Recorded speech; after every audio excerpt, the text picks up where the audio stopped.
الله أكبر الله أكبر الله أكبر الله. السلام عليكم ورحمة الله وبركاته. بسم الله الرحمن الرحيم. الحمد لله والصلاة والسلام على رسول الله وعلى آله وأصحابه ومن والاه وبعد. اللهم علمنا ما ينفعنا وانفعنا بما علمتنا وزدنا علما فقها في الدين. Альхамдулилля, дорогие братья, мы с вами продолжаем изучение суры Аль-Бакара, суры Корова. И последние аяты, которые мы с вами изучили, было завершение истории Адама, алейхиссалям, и его супруги Хава, которые были изгнаны из рая за ослушание Всевышнего Аллаха, субханаху ва тааля. И они были заселены на земле, и им была поставлена ясная задача или верный путь к обратному возвращению в райскую обитель. Как Аллах субханаху ва тааля говорил: «Куль нахбиту минха джами'а, фа имма я'тияннакум минни худа, фаман таби'a худая, фаля хауфун алейхим ва лахум яхзанун». Им было велено снизойти оттуда всем вместе, то есть снизойти с рая на землю всем вместе. Кому всем вместе? Адам, Хава и Иблис. Если же вам явится верное руководство от меня, то кто последует за ним, его не коснется ни страх, ни сожаление, ни печаль. То есть ему обещана благая жизнь обратно в райских садах. И всем тем, кто последует за ними также. وَالَّذِينَ كَفَرُوا وَكَذَّبُوا بِآيَاتِنَا أُولَٰئِكَ أَصْحَابُ النَّارِ هُمْ فِيهَا خَالِدُونَ. Но те же, кто не уверуют и сочтут ложью это руководство, это послание Всевышнего Господа Аллаха субхану ва тааля, то им уготовано вечные муки, наказание, страдания в огне ада, в огне гиенны. На этом история Адама и Хава у нас здесь завершается. Далее Аллах субхану ва тааля обращается к Бану Исраиль, к сыновьям Исраиля, к иудеям, и говорит: «Я бани Исраиль, адкуру ни'мати аллати ан'амту алейкум, ва ауфу би'ахди уфи би'ахдикум ва ияя фархабун». О сыны Израиля! Уверуйте, о сыны Израиля, вспомните те милости Аллаха, которую Он вам оказал, и будьте верны завету, соглашению, обещанию, которое я вам заповедовал, и я буду верен завету перед вами, и вы бойтесь, страшитесь меня одного. О сыны Израиля, Исраиль, помните те милости, которые вам оказал Аллах, и будьте верны завету, который я вам завещал, и я буду верен тому завету, который я вам дал. И бойтесь, страшитесь меня. Сыны Исраиля. Кто такой Израиль? Исраиль – это Якуб, алейхиссалям. Исраиль – это одно из имен Якуба, пророка Якуба, алейхиссалям. И Исраиль, говорят, переводится в толкованиях Корана «раб Аллаха». Имя Исраиль переводится как раб Аллаха, раб Божий. Якуб, алейхиссалям, и те, кто за ним, и иудеи, они именуются Бану Исраиль, сыновьями Исраиля, потомками Исраиля. Здесь идет обращение к каким потомкам? В первую очередь к иудеям, которые жили в Медине во времена пророка Мухаммада, саллаллаху алейхи вассалям. В то время было 3 племени: Бану Надир, Бану Кайнука и Бану Курайза. 3 племени иудеев жило тогда в городе Медина. Они целенаправленно переселились в этот город, потому что в их сообщениях была информация о следующем пророке, который явится из мест растущих, где растут пальмы, из города. То есть у них есть указание было конкретно на место, описание этого места, где появится следующий пророк. И подтверждением тому являются слова жителей Медины, арабов, которые вспоминают, что иудеи часто напоминали арабам о приходе этого пророка. Особенно, когда возникал конфликт некий. Когда жившие иудеи враждовали с арабами, возникал конфликт, какие-то битвы, сражения и так далее. Иудеи часто пугали арабов, говорили: вот скоро явится пророк, и мы непременно одолеем вас вместе с ним. И именно, да, и это одна из причин того, что жители Медины, они быстро приняли ислам. И они в большом количестве последовали за пророком Мухаммадом, саллаллаху алейхи вассалям. Ведь когда они явились в хадж в один из годов, они услышали о человеке по имени Мухаммад, саллаллаху алейхи вассалям, который проповедует религию ислам, который именуется пророком, и они вспомнили, что этот пророк был обещан, и нам об нем говорили Бану Исраиль, иудеи. И поэтому одна из причин, да, что они быстро приняли ислам и в большом количестве приняли ислам, является как раз таки слова иудеев, с которыми они сталкивались. То есть им это было уже знакомо. Но, что интересно, да, сами иудеи, когда явился пророк, которого они так ждали, они за ним не последовали. Они за ним не последовали. Почему? Потому что он не был из их рода. Он не был из их нации, скажем. Он был арабом. И они отказались следовать за арабом. Хотя знали истинность его послания, истинность его прихода. Так вот же, обращение к ним, Аллах Субхану ва Тааля говорит: «Я бани Исраиль, азкуру ни'мати аллати ан'амту алейкум». О Бану Исраиль, вспомните те милости, которые, о сыновья Исраиля, вспомните милости, которые Аллах оказал вам. О каких милостях идет речь? Это вообще на протяжении всей истории милости, которые были оказаны этому народу.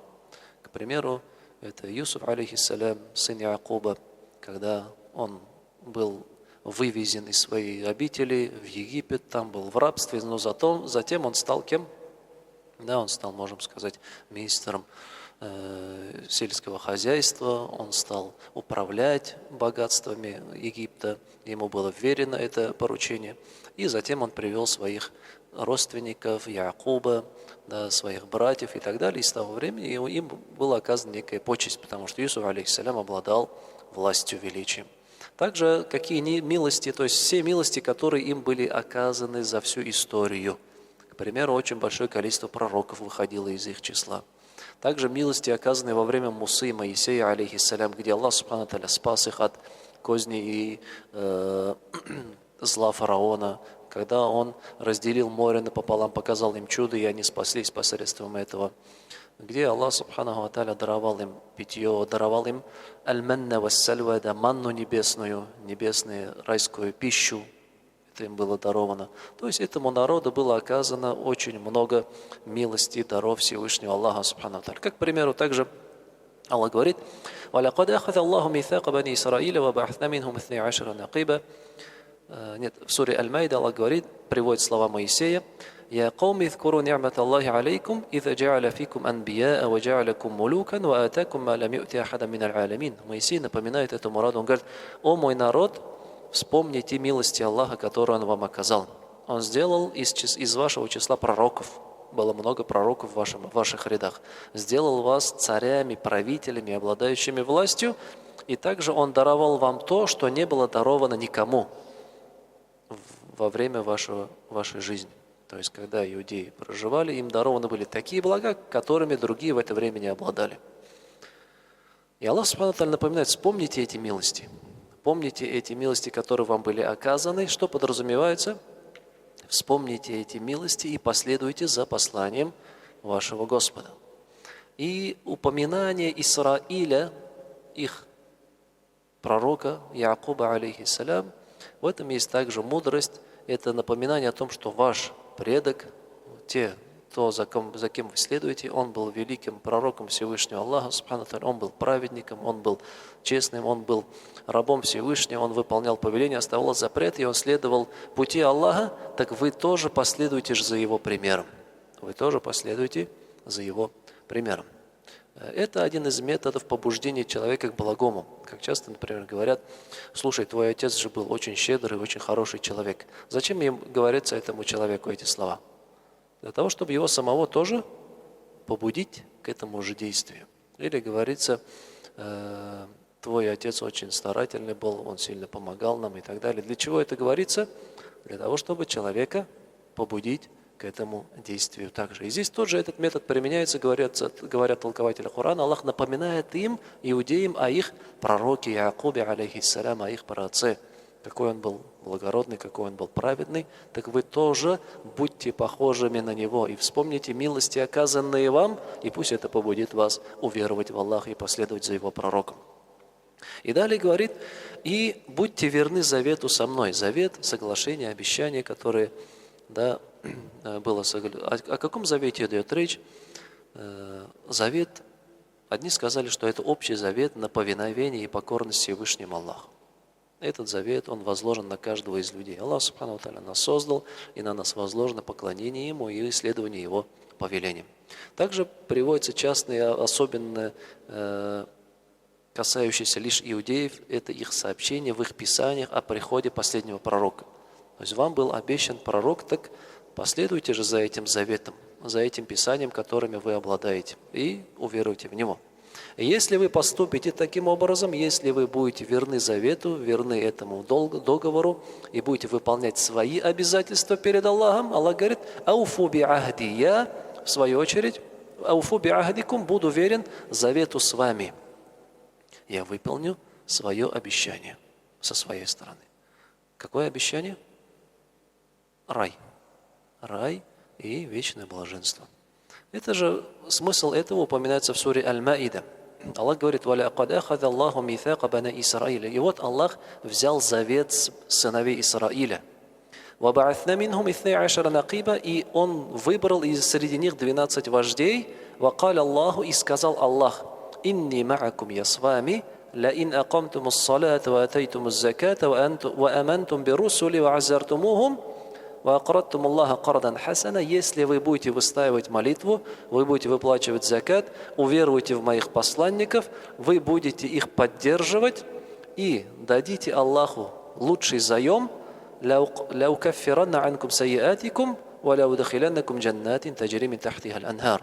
Я непременно прощу вам ваши прегрешения и введу вас в райские сады, под которыми текут реки. Толкователь Корана вот этот аят переводит, что завет, который упомянут здесь в суре Аль-Бакара, это он и есть. Аллах Субхану ва Тааля повелел иудеям, что сделать? Уверовать, выстаивать молитву, выплачивать закат, уверовать в пророков, поддерживать этих пророков и давать лучший заем, то есть выполнять повеление Всевышнего Аллаха, страниц его запретов. Это их обязательство, и если они будут это выполнять, Аллах что сделает? Простит им грехи и введет их в рай. Простит им грехи и введет их в рай. И это обещание, этот заем, он касается не только иудеев, он касается всех людей. Кто последует за этим путем, ему это обещано. Но тот же, فَمَنْ كَفَرَ بَعْدَ ذَلِكَ مِنْكُمْ فَقَدْ ضَلَّ سَوَاءَ السَّبِيلِ. Но тот же, кто проявит неверие после всего этого из вас, то он в действительности впал в заблуждение, заблудился в пути. И в конце аята суры Аль-Бакара Аллах говорит, «Ва ияя фархабун», и меня бойтесь. И бойтесь, страшитесь меня. Страшитесь моего наказания. Вспомните то наказание, которое коснулось ваших предшественников. О них у нас еще будут аяты, иншаллах, о тех последователях иудеев, которые ослушались Аллаха, пытались перехитрить Аллаха, к примеру, которым было запрещено в субботу работать, зарабатывать. Да, они нашли хитрость, они с пятницы закидывали сеть в море и в воскресенье вылавливали эту сеть. И тем самым говорили, мы же в субботу не работаем, но при этом весь день в субботу сеть лежала, и тем самым они вылавливали рыбу. Им было это запрещено, но они пытались перехитрить Аллаха Субхану ва Тааля. И Аллах что сделал? Аллах превратил их в обезьян и свиней. Аллах этот народ обратил в обезьян и свиней в наказание им. Это в этом мире уже постигли их определенные наказания. Либо же 40 лет, когда народ Бану Исраиль после того, как взяли идола себе, они блуждали в землях, в пустыне. Блуждали в пустыне. Разные виды наказаний их также касались. И вот Аллах говорит, напоминает им. В начале аята Аллах напоминает о чем? О милостях, которые Он им даровал. Вспомните милости, которые дарованы вам. По причине чего они получили эти милости? По причине того, что они последовали за своими пророками, последовали за Моисеем и за другими пророками из их числа. И в конце аята Аллах устрашает и говорит: бойтесь меня. И напоминает уже о тех наказаниях, страшных муках, которые постигли их в этом мире, и их ожидают в следующей жизни, если они не будут руководствоваться посланием Аллаха Субхану ва Тааля. То есть вот это два метода. Побуждение, да, посредством радости, посредством упоминания милостей, добра, которое им было оказано, и устрашение человека.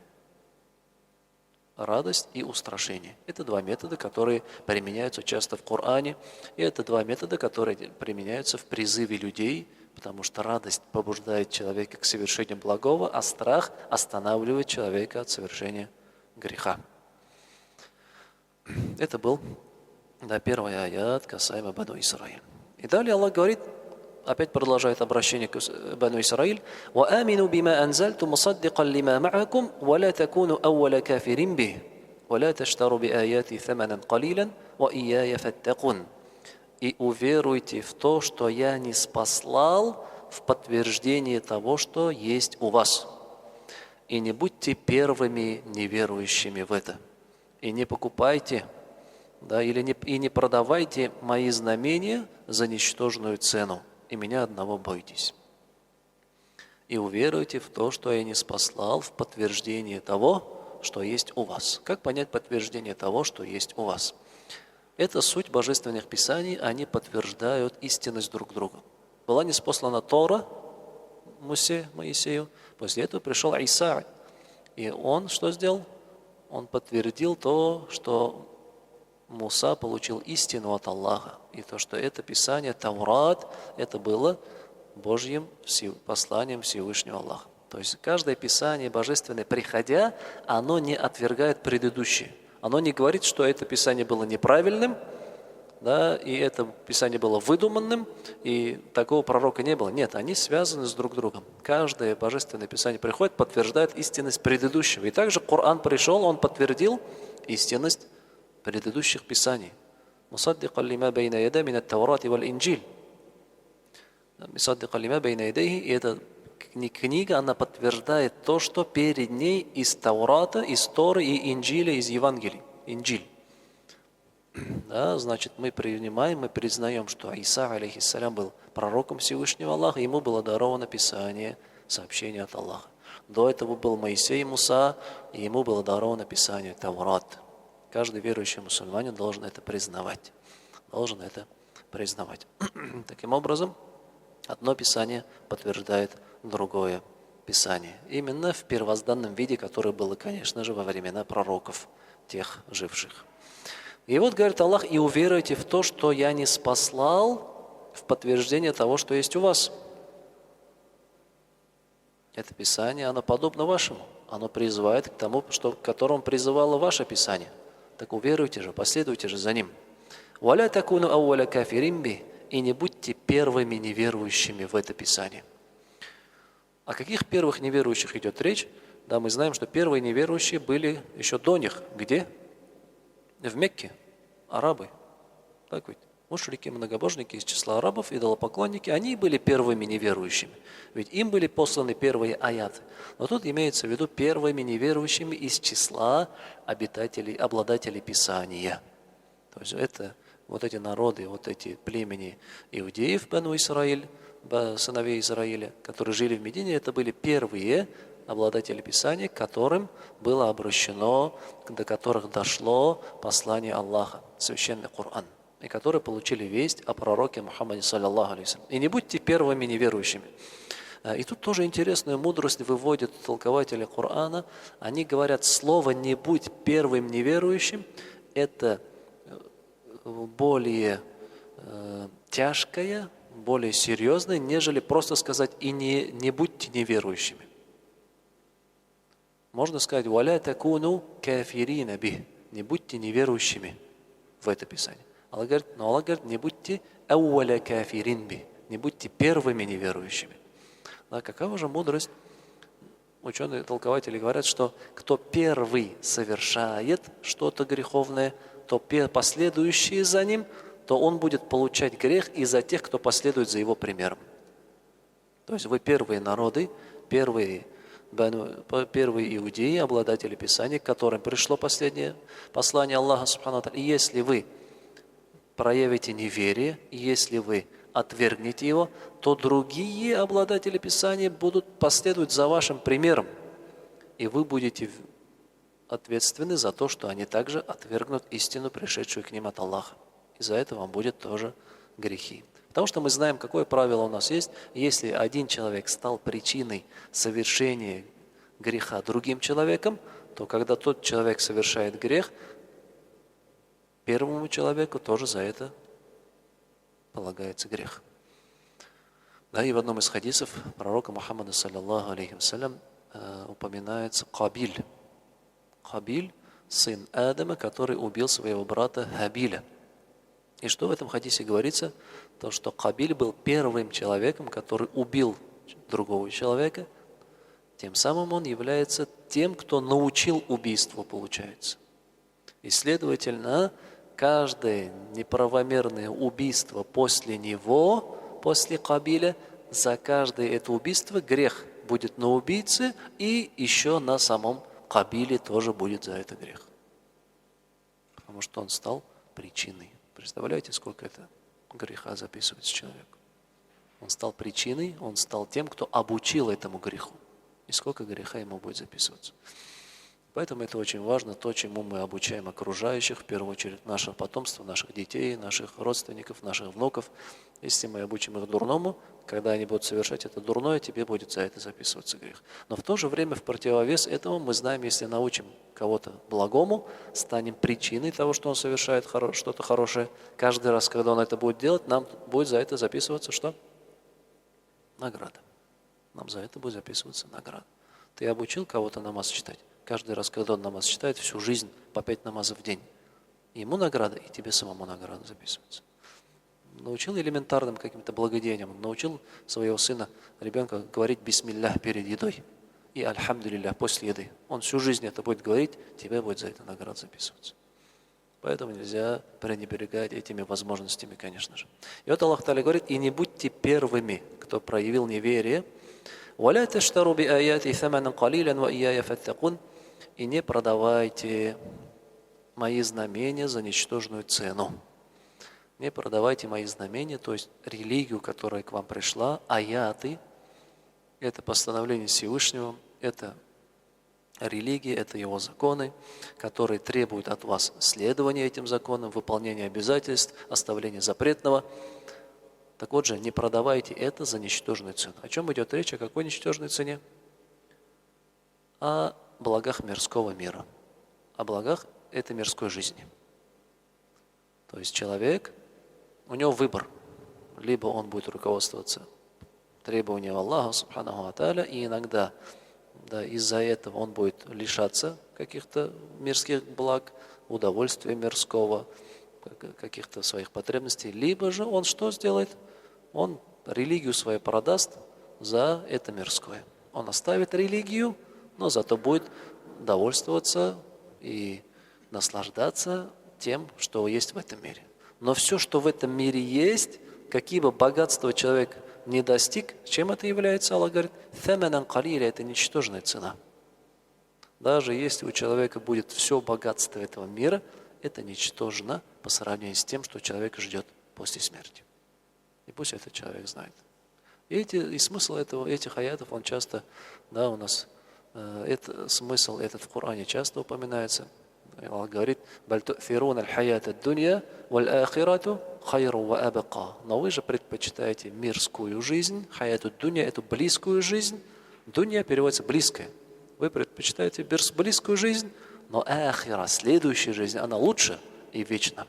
Лучше и вечна. «Ва ияя фаттакун». И будьте богобоязненными передо мной. Богобоязненными передо мной, которые выполняют повеление Аллаха и оставляют его запреты. Далее Аллах говорит, «Валя тальбису аль-хакка биль-батили ва тактуму аль-хакка ва антум та'алямун». И не облекайте, либо не одевайте истину ложью и не скрывайте истину, будучи зная эту истину. Это речь идет о том, когда люди, обладая сообщением, обладая истиной от Аллаха Субхану ва Тааля, они примешивают к ней что-то от себя еще ложное. Они примешивают к себе что-то от себя ложное. И Аллах говорит, не поступайте таким образом. Истина должна оставаться такой, какой она есть. Даже если порой она может людям не нравиться. Вот в современном мире, например, да, какие-то новые появляются явления, какие-то новые направления, новые тенденции, новые, скажем так, желания у людей. Но истина, она никогда не должна следовать за желаниями людей. Это наоборот, люди должны подстраиваться под эту истину. Если же истину будут изменять, если же ее будут покрывать какими-то лживыми сообщениями, лживой информацией, истина утеряется, и люди испортятся. Как Аллах Субхану ва Тааля говорит,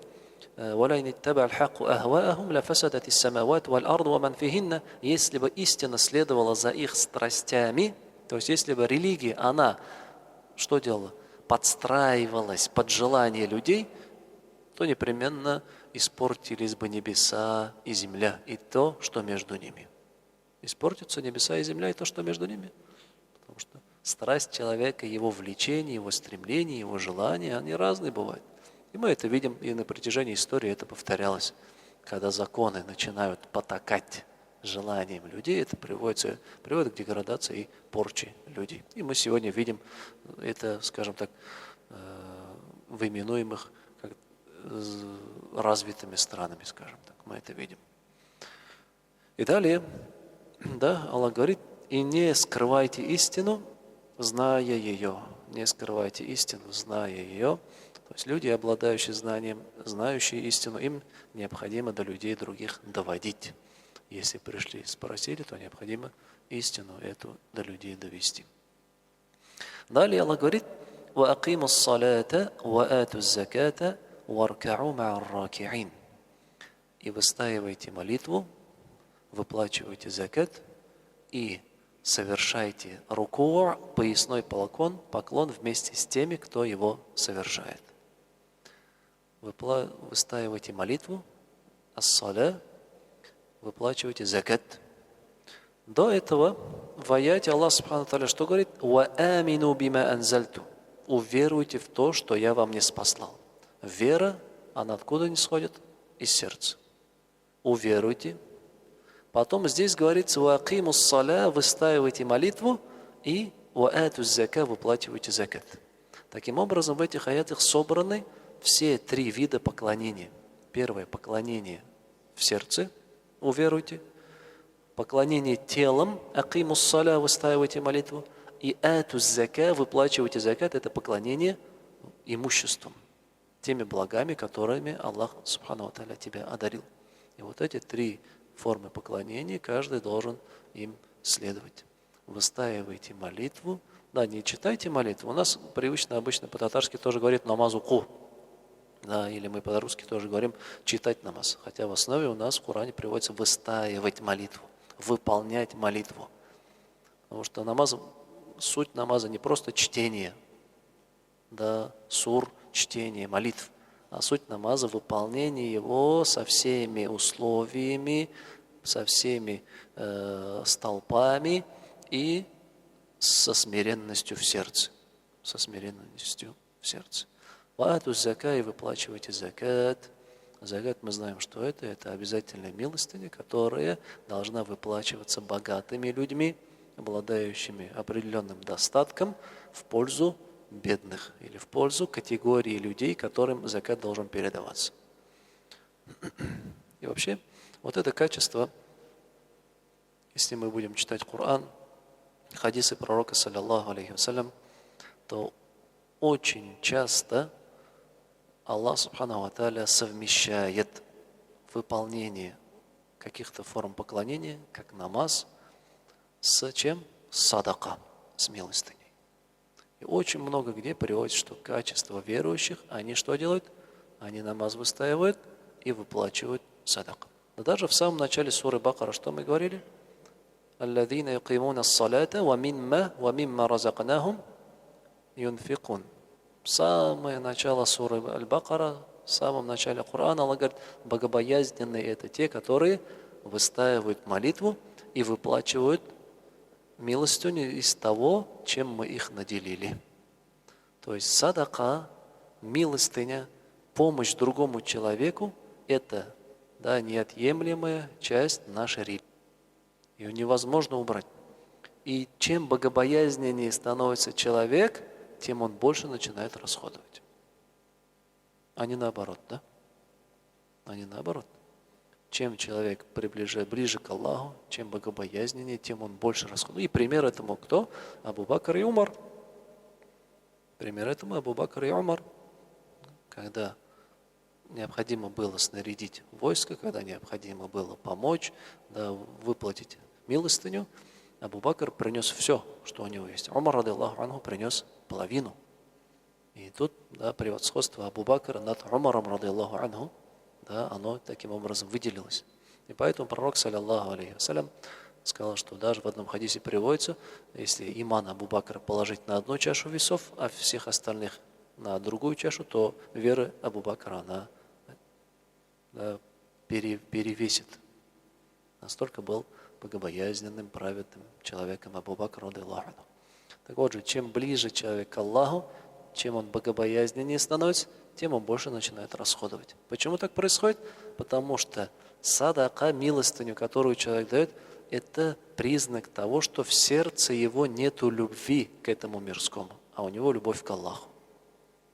Потому что он дает садака ради довольства Аллаха.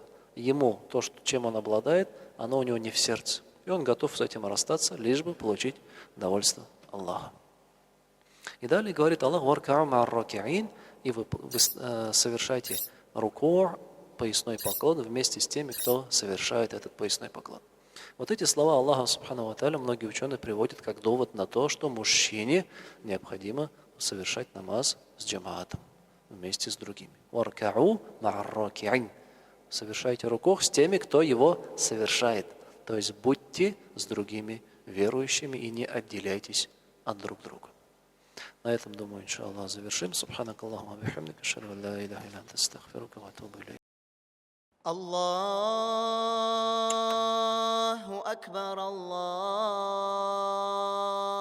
акбар, Аллаху акбар, Аллаху.